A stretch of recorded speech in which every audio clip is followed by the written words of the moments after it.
O fado, ao contrário do que muita gente pode pensar, é muito complicado. Não se pode andar aqui a brincar aos fados.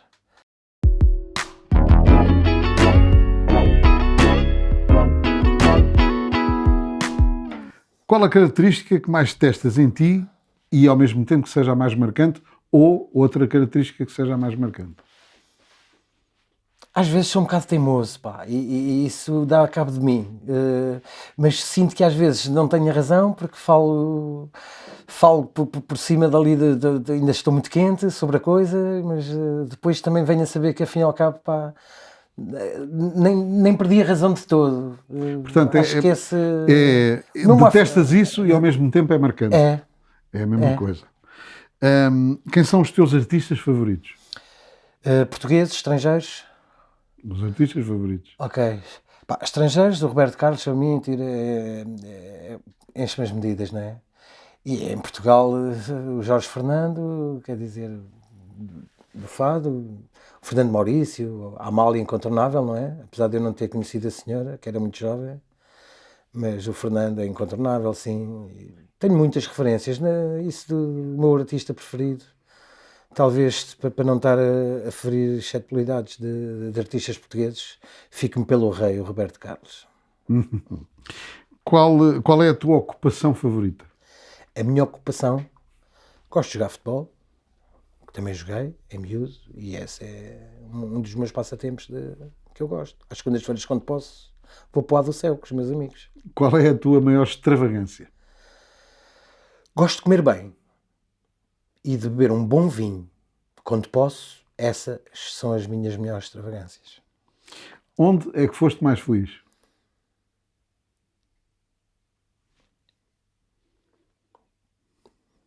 Epá, eu não queria estar aqui a ser um bocado aquele clichê do costume, mas eu já tive muitos momentos de felicidade na minha vida, mas eu acho que o nascimento da minha filha, Maria Rita, foi a maior Tem toda a felicidade da minha lógica, vida. claro que sim. Qual é o teu lema de vida? O meu lema, pá, ser feliz, é um dos meus lemas, sim, ser feliz e fazer as coisas com honestidade, sinceridade e sem hipocrisias. Tento. Se não fosses tu, quem é que podias ser? Talvez o meu pai. Podemos começar por aí. Não, podemos começar por aí porque tu nasceste numa família onde a música está em toda a hora, com Sim. quase toda a gente. Sim. Começando pelo teu pai. Claramente. Ele é que me incutiu esta coisa da música. Pronto. O teu pai era... O meu pai era o Vítor Ramos. O Vítor Ramos. Que tocava viola de fado, mas veio dos conjuntos primeiro. Que eu não sei não sei se é também do teu tempo, mas deves ter ouvido falar nos Gatos Pretos, que era o cancionetista o Vítor Gomes, onde tocava ainda o meu padrinho, irmão do meu pai e o meu tio Zé, o José Manuel Ramos, que eram os Gatos Pretos, que fizeram o filme A Canção da Saudade, com a Simão de Oliveira, com o Tony de Matos, com o Pissarra, com a Flor Bela Queiroz, com tantos artistas, Manuel Iglesias, tantos artistas. E eles vêm dessa geração e depois é que vêm para o fado. A minha família. Existe. Em que década é que ele passou para o fado? Sim. 80s, pai. O teu pai? Sim. Julgava que tinha sido mais cedo. Não. Porque os Gatos Pretos... Se calhar já tocavam. Porque eu tenho lá gravações deles dos Gatos Pretos de 60 e para 60, anos 60, não é? Sim. E 70 também. Se calhar era um bocadinho ao mesmo tempo posso estar aqui um bocadinho... daquele dos 1111. Exatamente, é da altura, exatamente. É da mesma altura. É exatamente da mesma altura, porque eles tiveram sucesso na altura. Os Gatos Pretos. Portanto, tu quando nasces e quando a tua infância é no meio musical? É, completamente. Tu e os teus irmãos? Sim. Nós somos 8 irmãos. 8 irmãos? 8 irmãos. E dos 8 irmãos, quem é que é músico? Ou quantos André, são músicos? Somos só 2, eu e o André. Mas o Augusto, que não toca instrumento nenhum, mas também canta. Mas está ligado à música, porque canta, não é? Claramente. E o André também. Todos começámos por cantar antes de tocar, engraçado. Mais tarde é que veio o instrumento. Viola de fado? Viola de fado. Tal como o teu pai? O meu pai, exatamente. Na altura que ele passou. Ou seja, mas as primeiras... O meu pai era um autodidata, como nós somos, mas só que tocava tudo. Nós temos muito para aprender para chegar às calcanhares do meu pai. O meu pai tocava órgão, se fosse preciso dava um toque também na bateria, tocava baixo como ninguém, modéstia à parte. E no fado era a pessoa, tirando o professor Joel Pina, na altura, era a pessoa mais chamada para as gravações, para os grandes concertos. Isso passa-se tudo aonde? Olha, eu sou nascido e criado no Campo Matos da Pátria mesmo, esse é que é o meu bairro. Muita gente diz que eu sou da Alfama da Moraria, não. Acompanhei foi o meu pai desde muito novo, quando ele ia para as casas de fado. E daí, talvez sei lá, dizerem que eu sou daqui, não, eu faço sempre questão O teu contacto com a música praticamente começa logo com o fado, não apanhaste? Os conjuntos? Sim. Ouvia de vez em quando, mas sabia lá. Tu sabes quando chegas da escola com 6 anos e tens na tua sala o Fernando Maurício, o Beatriz da Conceição e tens uma série de pessoas a tocar guitarra e viola, a atenção que eu tive... Essa é que é a fonte, não é? Essa foi a minha fonte. Mas o que me marcou logo ali na altura foi o som da guitarra portuguesa. Que era isso que eu queria aprender. E fui para a viola, no entanto. Mas essa foi a grande... O meu primeiro impacto com a música foi... A sonoridade da guitarra. E depois ver aquelas pessoas em minha casa, que hoje eu posso falar sobre elas, mas sabia lá quem era aquela gente. Pois, com 6 anos. Com o crescer do tempo é que fui... eu sou... E fui um privilegiado. Começaste a aprender a viola. Se calhar acabaste por ir para a viola um bocadinho por influência do teu pai, não é? Sim, porque o meu pai já não tinha assim tanta gente. Sabes que o meu pai era deficiente. Desde 1 ano de idade. Estava a minha avó a vesti-lo e ficou paralisado de uma perna para a vida toda. Onde tinha que usar um aparelho. E ele tocou com muita gente e gravou com muita gente, mas depois chegou uma fase da vida que não é o não lhe ligarem muito, nem o chamar porque chamavam-no, principalmente já nos últimos tempos para gravar, derivado da deficiência também que ele tinha, não é? E se calhar alguns artistas gostavam de levar uma pessoa deficiente para cima do palco, porque lhes interessava uma pessoa com mais, sei lá, com mais... Olha, que não fosse deficiente, que é o que eu acho, não é? Porque é como eu hoje costumo dizer em dia que, sabes, com 13 anos já somos velhos. E eu vejo um pouco isso pela Arita Guerreiro, por exemplo, que tem a história que tem, e, não digo para o povo, mas para as grandes entidades da música em Portugal e não só. Já é velha, já não interessa. Chegas a uma certa fase da tua vida, que trabalhaste com os melhores, fizeste tudo do bom e do melhor, mas depois de repente, enfim... O teu pai entra nos anos 80 na zona do fado e tu referiste aí... E fez parte do conjunto das guitarras do tio Fernando Maurício. Pronto. E é aí que tu começas a perceber da música e do fado e por aí fora, e ele, mesmo assim, entrando só nos anos 80, acabou por tocar com muita gente muito conhecida. Sim. Do fado. Queres referir? Olha, Tony de Matos, mesmo com grandes orquestras, o tio Fernando Maurício, Fernanda Batista, a tia Anita Guerreiro, tanta gente. Agora podia estar aqui a falar de nomes, mas também não quero estar aqui a... Então começaste a aprender viola de fado com que idade? Olha, tudo começou com uma vassoura, porque o meu pai dava aulas em casa e haviam para aí 3 ou 4 violas, mas os alunos ocupavam-se dessas violas, não é? E eu olhava para aquilo quando chegava da escola e, como gostava imenso, ia buscar a vassoura à cozinha e punha-me ali ao lado deles. Às vezes havia aquela risota e tal do velhote. E eu ficava sempre com aquela timidez do costume e que me é próprio de mim, que sou mesmo assim. E tudo começa assim. Eu só começo a tocar profissionalmente com o meu pai. Porquê? Porque já pouca gente o chamava, mas o meu pai era muito contactado para fazer trabalhos. Mas a idade? Que eu tinha? Sim. Pai com os 16, 17, mas nada profissional. Eu, quando fui fazer o Amália, do Filipe Laféria, quando sou abordado pelo saudoso, que também já não está entre nós, o filho do Francisco Carvalhinho, que foi guitarrista da Dona Amália. Eu fui abordado pelo filho dele, que era um excelente músico, o Zé António Carvalhinho, e fui abordado por ele num bar, onde eu estava ainda com a mãe da minha filha, a beber um copo. E por acaso até a abordagem foi muito engraçada, eu não sei se devo dizer, mas foi assim do tipo: oh, você quer ir comigo para o Amália? Eu, pô, Amália, Filipe Lafera, um musical. Não sei, pá.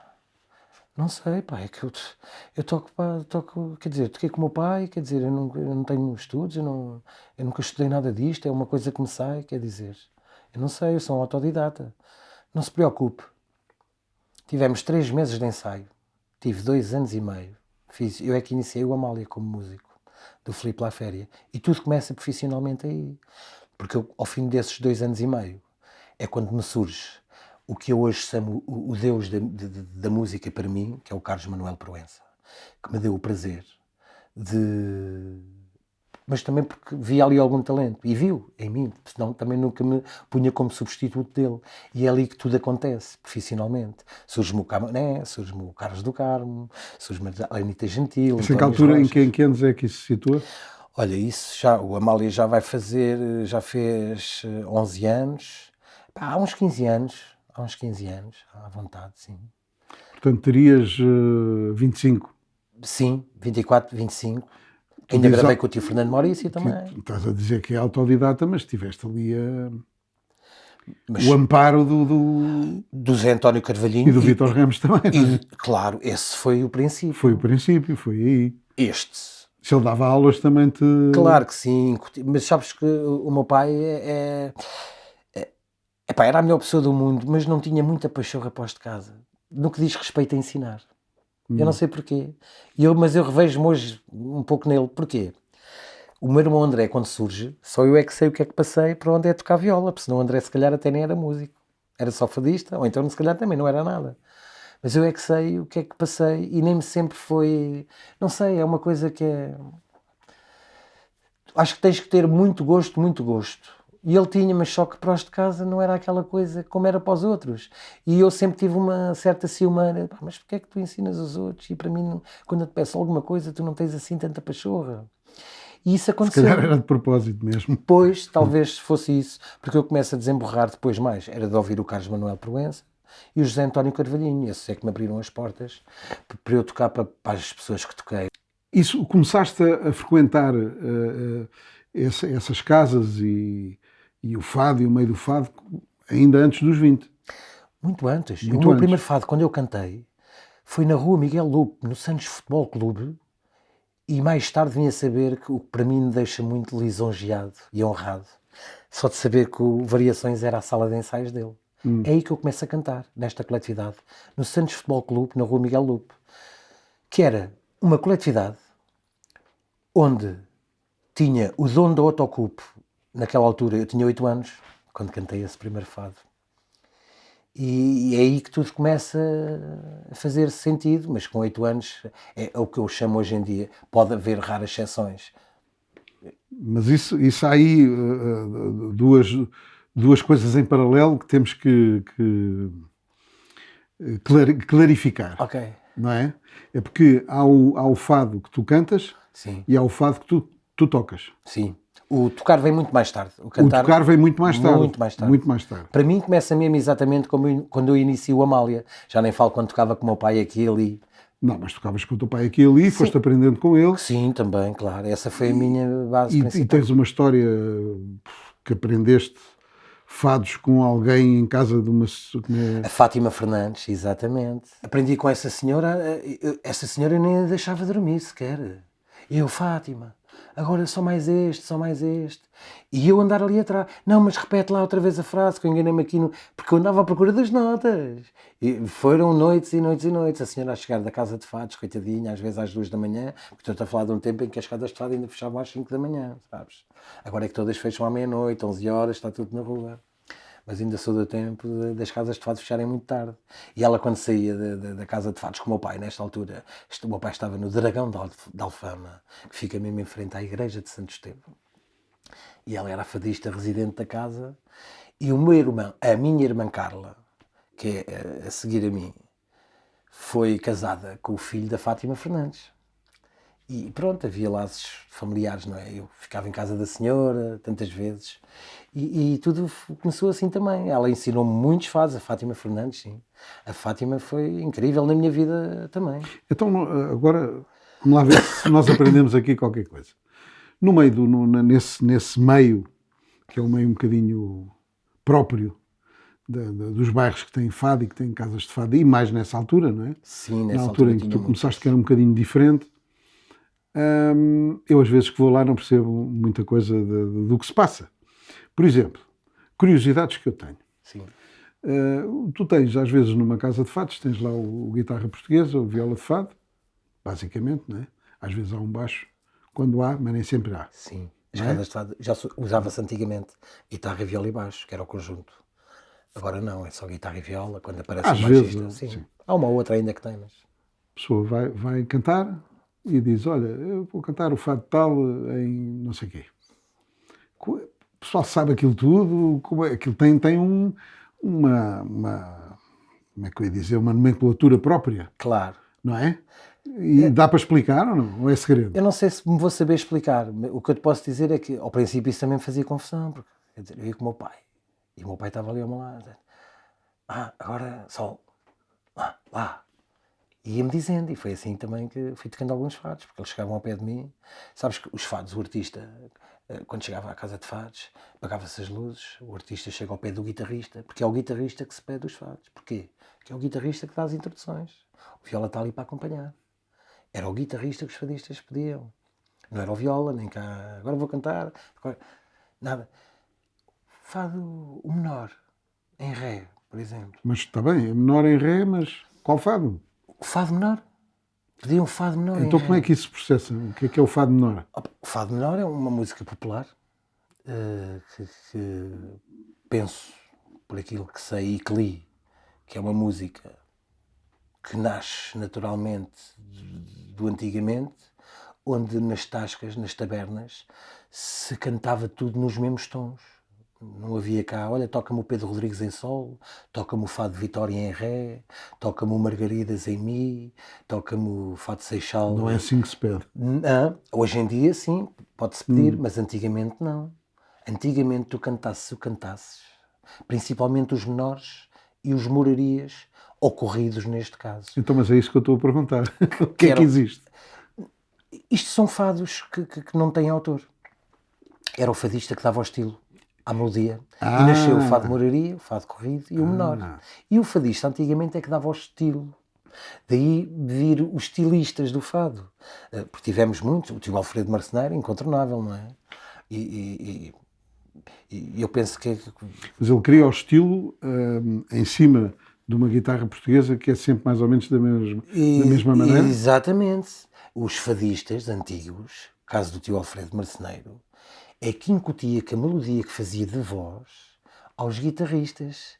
Tanto que mais tarde depois começam a fazer outras melodias. Provoca ao guitarrista algumas alterações. Tal e qual. É o que nós chamamos hoje em dia. Eu costumo dizer, quem não canta um moraria, um corrido ou um menor, não é fadista. Respondendo mais concretamente à pergunta que estavas a fazer. Quando acompanhava o meu pai, pediam ao meu pai, e o meu pai aflito, não é? Ré, sol. E era assim que eu ia atrás. Agora não. Agora, quando não conheço, digo mesmo, porque agora já aparece tanta coisa. Aparecem algumas com a base do fado. Porque o fado tem uma característica. Tem todo como é que te poderei dizer? Tem todo uma textura, se é assim que posso dizer. Uma linhagem que é característica do fado. Nós não podemos fugir muito àquilo. Há alguns, a gente diz, isto é um fadão, como eu costumo dizer na gíria. E há outros que fogem completamente às regras, não é? Mas pronto, também já são considerados como fado. Pelo menos vende como tal. Agora, se chamam aquilo fado, também não te sei dizer. E pronto, e algumas vezes também disse, olha, você agora, não leva mal, mas eu não conheço isso. Se puder cantar outra coisa, ficava muito agradecido. Olha, a propósito disso, é tradicional também, nesses meios, as pessoas que estão a jantar, por exemplo, eu não sei como é que isso se processa, oferecem-se para cantar? Nos dias de hoje, até pagam para cantar. Desculpa-me a minha honestidade, mas é verdade. Nos dias de hoje, até pagam para cantar. Não, olha, do que eu me lembro... Dos dias de hoje, o que acontece, pelo menos nos sítios onde eu passo, as casas de fado eu acho que estão a cair assim por completo, tens 2 ou 3 aí, com a essência ainda, com aquela história. Depois tens restaurantes que dão fados, o que não implica de terem bom fado e boa música, atenção, não estou a dizer nada disso. Agora a essência é que é outra, não é? Mas eu também sei que as coisas mudam e etc, mas eu ainda venho... Não, mas eu estou a fazer esta pergunta, não é propriamente inocente, eu já passei... Mas eu percebi o que tu queres dizer. Em que... Tu vais a uma casa de fados, tens um elenco, tradicional. Tens um elenco, só vais ouvir aquele elenco. É evidente. Mas depois aparece lá uma pessoa... Chamas o empregado e dizes, olha, tenho aqui este meu amigo, estamos aqui, viemos jantar, estamos muito fado, mas ele também gosta de cantar uma cantiga. Você é capaz de chamar o tipo para cantar uma cantiga? Pode acontecer. E depois tens outras casas. E depois ele não canta nada. Opa, também pode acontecer, mas só que pronto, a pessoa foi eu já assisti, por isso é que estou a falar. Pois, pode acontecer também, mas isso, pronto, isso como a casa nunca ouviu a pessoa. Claro. Os da casa não sabem quem é, não é de quem se trata. Mas já aconteceu casos ao contrário claro. Onde aparece. Mas os músicos, a sério, então, mas não sei, olha, o dono da casa é que quer dizer, é uma coisa que é natural acontecer. Claro que sim. E depois tens outras também que têm o elenco. Mas depois, olha, posso dar o exemplo do Leitão que falaste há pouco. Tem sempre o artista convidado. Abre o apresentador, intervalo, depois canta o artista convidado, intervalo. E depois tem sempre umas terceiras partes. Quem está na sala e gosta de cantar, o apresentador diz mesmo isto, faz favor-se de dirigir a mim, dê-me o seu nome, para poder cantar 2 cantigas. Acontece, mas raras exceções, claramente. Se tu fores uma casa de fados, por exemplo, a Faia tem o seu elenco. É evidente, se eu aparecer ou outra pessoa conhecida da casa e dos próprios colegas, pode surgir Miguel, há enfadinho. Tudo ok, é diferente.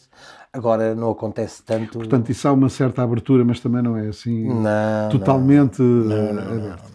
E estavas agora mesmo a falar de coisas que saem da estrutura e das regras. Isso deixa de ser fado? Depende. Eu tenho uma maneira de ver isso, de ver e de ouvir. Porque eu gosto muito de ouvir também. Porque sabes que o fado é uma coisa. Há pessoas que podem mudar aquilo por completo e perde a estrutura toda, não é? Deixa de ser fado. Quando tu inventas demais. Inventas. É uma maneira de falar, não é? Claro. Tu ouves o fado de uma certa forma e depois, de repente, aparece-te um grupo de outro tipo de música. Olha, aconteceu há dias. Mas não era bem isso que eu estava a perguntar. Por exemplo, uma pessoa que tu trabalhas muito e que... Jorge Fernando. Sim. Não é? O Jorge Fernando, sim. Pronto.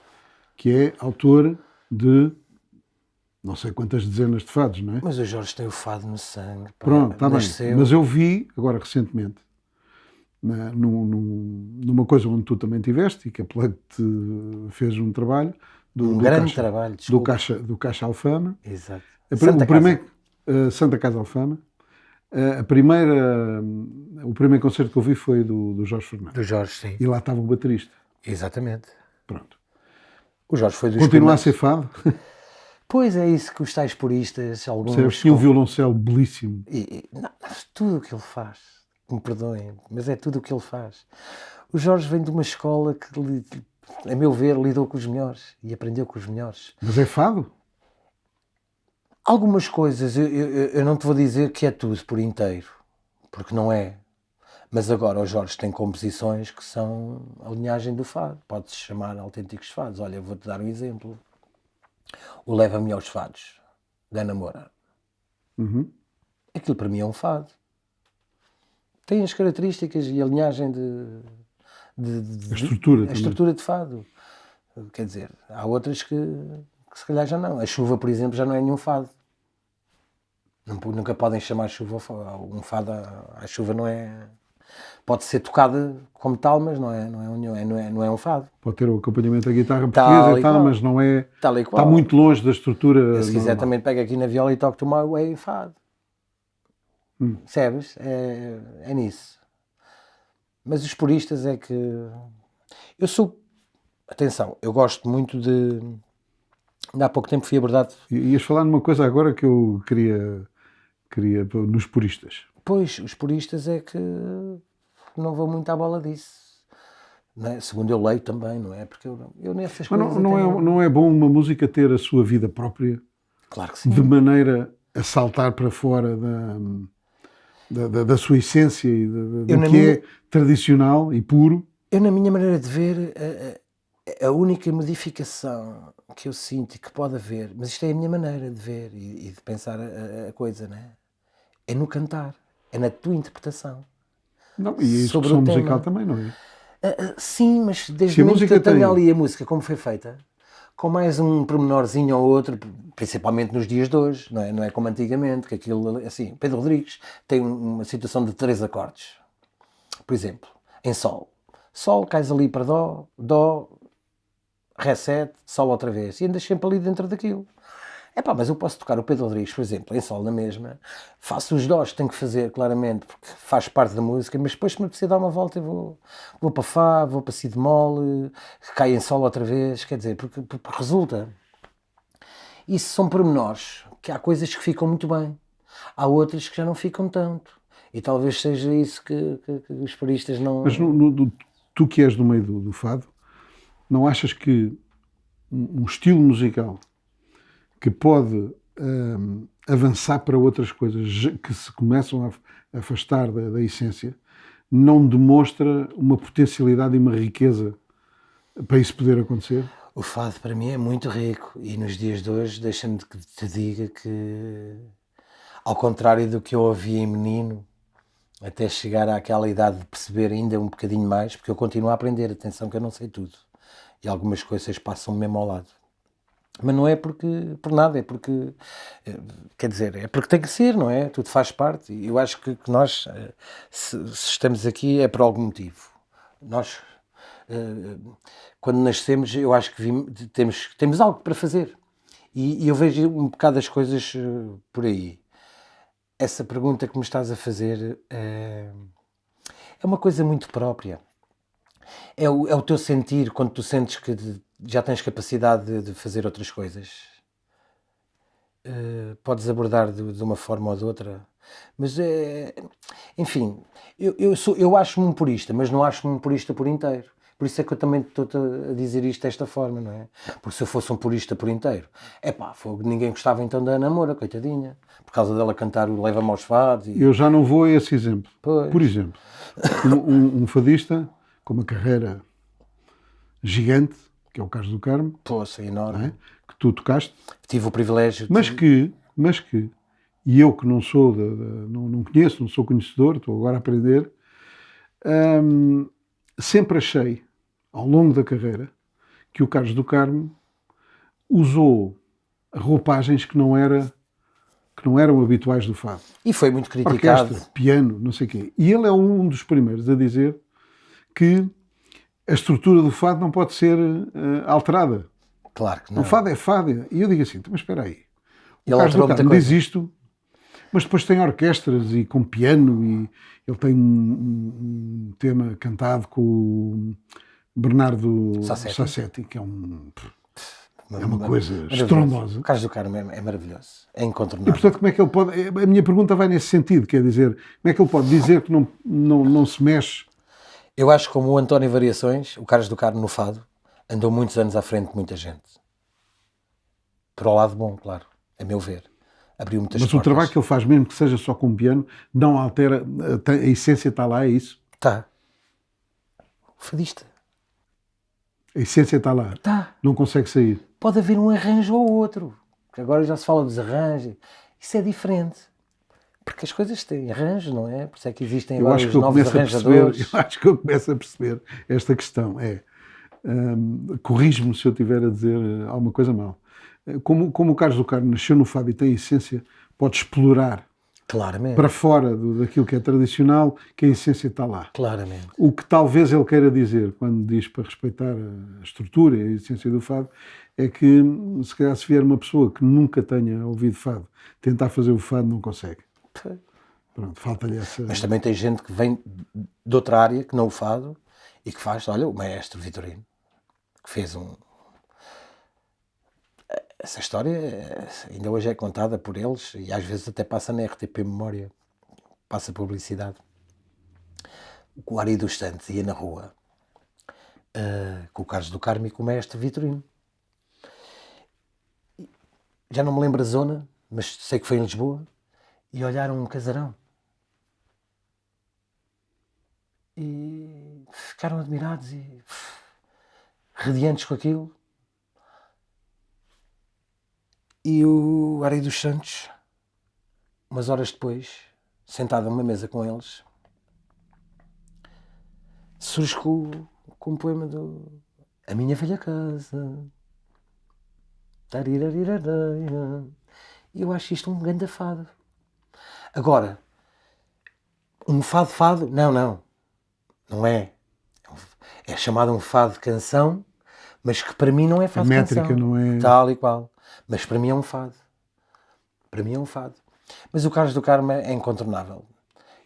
Qual era a sensação de estar em cima do palco com o Carlos do Carmo? Olha, eu sempre fui uma pessoa que, infelizmente, algumas vezes esquecia-me do que tinha para fazer. Porque ficava boquiaberto. Quando eu gosto das pessoas, sempre me foi muito difícil estar atrás delas, quando tu gostas. Eu não sei se vou fazer entender, mas repara, tu vais fazer o som. O senhor aparece depois para fazer o seu e etc. Nós já temos tudo preparado, o senhor só faz um bocadinho de um tema. A primeira vez que eu toquei para ele foram só para 15 mil pessoas, em Santarém. E quer dizer... Tu quando gostas de um artista e estás ali atrás, tu tem que haver a máxima das concentrações. O fado, ao contrário do que muita gente pode pensar, é muito complicado. Não se pode andar aqui a brincar aos fados. Isto é preciso ter concentração. Eu chamo a concentração, coisa que eu não tinha muita. Umas vezes acontecia. E outras vezes não me acontecia porque eu perdia-me. Não te estou a dizer que falhava. Se calhar também falhei. Nunca fui chamado a atenção, graças a Deus, até hoje, de nada, com essas pessoas com quem eu tive o prazer de tocar na altura. Eu senti-me perdido algumas vezes e boquinha aberta, porque está aqui uma pessoa que eu gosto de ouvir. Percebes? Aquilo saía-me naturalmente, mas eu não parava de olhar. Aliás, até minto, aconteceu uma vez com o Camané, que a outra, para mim, é o meu fadista, de sempre. Desculpa o parênteses, mas o Camané tem outra história sobre fado com uma pessoa que não era do fado e que deu um trabalho estrondoso. Então não, bolas. Eu fui buscar o Zé Mário Branco, sim, para fazer eu também trabalhei com o Zé Mário Branco, quer dizer, não tive o prazer que o Camané teve. Que, segundo ele conta, disse ao Camané, eu faço a produção do disco, mas dá-me 6 meses. Pois. E o Camané acho que perguntou 6 meses, porquê 6 meses? Não, eu tenho que ir aprender fado. Exatamente. Não é? Pois é. Mas isso só está ao alcance dos grandes artistas. O Zé Mário Branco era um grande artista. E teve com ele até ao final da vida dele, já viste? Incrível. E fez grandes trabalhos, mas antes de fazer com o Camané, fez com o Carlos do Carmo. Uhum. Também foi por todo Tu ias a contar qualquer coisa do Camané, peço desculpa. Ia-te dizer exatamente que eu sentia a mesma vibração, não é? Porque quando tens uma pessoa que tu gostas muito e estás a tocar com ela e ele está de costas para ti, sabes? Tu não és o espectador, fazes parte da orquestra. E aquilo sempre mexeu muito comigo. Mas... Quando tu gostas... atenção que eu não estou para aqui a dizer que gosto mais de uns que de outros. Estes são especiais. Sim, para mim, naturalmente. Claro. Já tive outros, igualmente, claramente, de quem gosto muito, mas só que também, não vou estar aqui a mentir, que não me davam aquilo que os outros me davam, não é? E aquilo para mim era igualmente bom, mas só que, olha, concentrava-me muito mais. Eu não sei se me estou a saber explicar, mas é uma coisa que não tem explicação. Eu costumo dizer como a Dona Amália, estas coisas, isto não se ensina, nem se aprende. Sim, claro. Ou se nasce, ou não se nasce. E temos agora estado aqui a falar mais tempo na parte da execução da viola de fado, mas tu, paralelamente a entrares no meio do fado, com mais tenra idade, portanto, a partir dos 8 anos, não é? Sim. Participaste nos concursos, sim, foste à Grande Noite do Fado, também ganhaste. Não sei que idade é que terias nessa altura. Quando eu ganhei a Noite de Fado, tinha 22 para 23. Isso já foi bastante tempo depois. Já. Só que, entretanto, neste percurso... Eu iniciei-me como profissional na primeira casa de fados, o Forcado. Tinha eu 14 anos. 14. Só que, paralelamente a isto tudo, isto é só uma curiosidade, gostavas muito de cantar, gostavas muito, posteriormente, de tocar, mas também gostavas de jogar a bola. Sim. Essa fase foi muito complicada. Eu começo a acompanhar, depois no final das minhas aulas, a acompanhar o meu pai, porque depois ele já só não dava aulas em casa, como também ia ali para a Mãozinho de Albuquerque, e ao pé do Operário, do campo de futebol.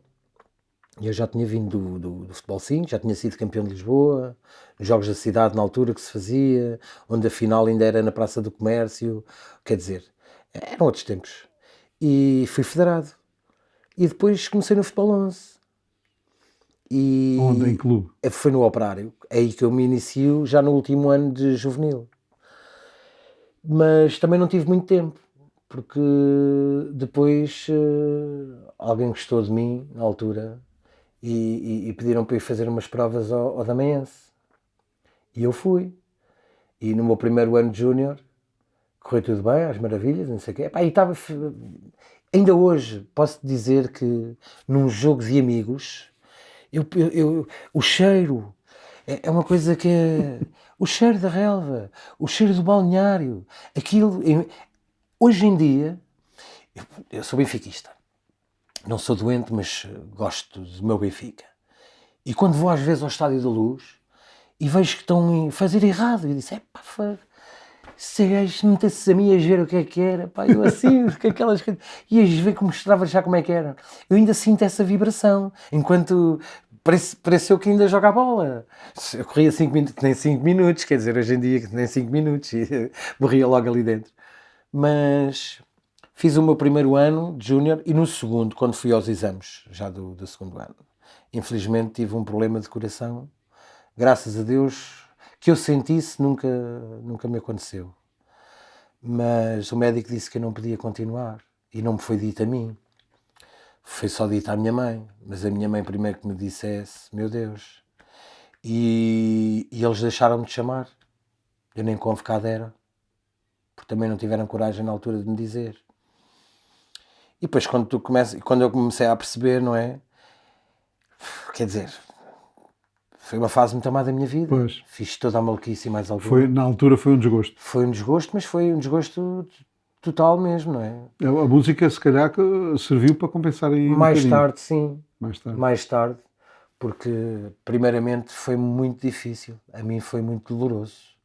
Porque era uma paixão mesmo. Como é hoje. Continua a existir, não é? Continua. E foi uma... Enfim. Bom, mas agora não podemos deixar passar em branco, claro que não. Porque, entretanto, tocas, jogas futebol, cantas, vais à Grande Noite do Fado, 22 anos. Isso foi tudo em 96. E eu se calhar vou dizer uma coisa que é um bocadinho ao lado, mas pronto, é a minha apreciação. E começas a tua carreira como cantor de fado, ok? Sim. Tens um trabalho gravado? Sim, em 94, para Gravisom. E é o único até agora? Não. O Aqui na Alma. O Aqui na Alma. E o que eu acho, sem perceber muito desta questão do fado, o que eu acho é que, no meu entender, a maneira, o teu ritmo, as entradas, as saídas por aí fora, fazem que sejas facilmente identificado. Quem está de fora a ouvir, quer dizer, não precisa estar a ver a pessoa e só por ouvir diz, isto é o Miguel Ramos. Isso foi uma coisa que trabalhaste, propositada, ou foi uma coisa que começou a aparecer? E bem, se estás de acordo com isso, não é? Bem, feliz e grato serei sempre, porque repara, eu não sou uma grande figura no fado, que esta é que é a grande verdade, mas sou conhecido pelos meus colegas, isso sou, e tenho um público vasto. mas não sou aquela figura do grande público, não sou, reconheço isso. E quando tu tens pessoas mais velhas que tu, com mais anos de fado que eu, a cantarem as tuas coisas, espera aí um bocadinho, o que é que se passa aqui? Pões de parte a possibilidade de, em vez de teres o acompanhamento mais tradicional, guitarra, viola de fado, baixo, usaste uma coisa muito engraçada na igreja de São Miguel, que foi um acordeon. O bandoneon. O bandoneon. Ficou diferente, muito diferente, nunca tinha ouvido. Pões fora da equação poderes começar a fazer espetáculos até com uma percussão. Tenho esse objetivo também. Tens esse objetivo? Tenho, sim, senhor. Eu acho que sim, que o disco merece. Miguel, objetivo. Foi um gosto. O prazer foi todo meu e muito obrigado por vocês gostarem de mim. Quero agradecer à Play, porque fizeram um magnífico trabalho e deixa-me que te diga que também tenho tido mais reações derivado ao vídeo que vocês fizeram comigo no Santa Casa Alfama. Não dobrou nada, mas aumentou um bocadinho aumentou um bocadinho o artista. O nosso objetivo é divulgar os artistas. E eu quero-vos agradecer isso do fundo do coração. E que as pessoas vão ver os nossos artistas, que participem, que comprem os bilhetes para ver os espetáculos. Também. E que valorizem o que é cá feito, que há muita principalmente coisa o que é nosso. Bem feito. Não sejamos tão, nem tanto ao mar, nem tanto à terra, porque eu também gosto de músicos e artistas estrangeiros. Claro, mas não se esqueçam dos nossos artistas. Claro, principalmente se gostarem deles, vão ouvi-los, comprem um bilhete, deixem de comprar um maço de tabaco, por exemplo, que fumar faz mal, eu contra mim falo, e vão ver um bom concerto, sim. E nós vamos, nós Plugged, vamos ouvir falar muito mais no Miguel Ramos e fazemos votos para isso. Obrigado, meu querido. Um abraço.